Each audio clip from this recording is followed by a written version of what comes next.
جميل على سعيد جميل على سعيد على الإعلام. اي حاجتك انت جميل حاجتك انت عني مقدشة. اوكي قولوا ما قبيل كاغا مقدشة. قبيل كاغا هبرجر. هبرجر يا كتا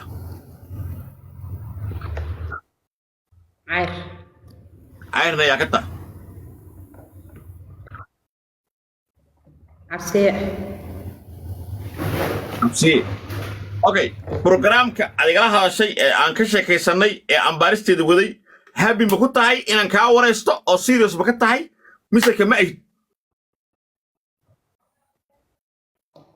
وان كاهن. okay hada serious ka dadka Soomaaliyeed ku daawanaya barnaamijku waa inaan si faahfaahsan oo wax qarin lahayn oo xishood lahayn aad ma taqaanaa aad uga hadashaa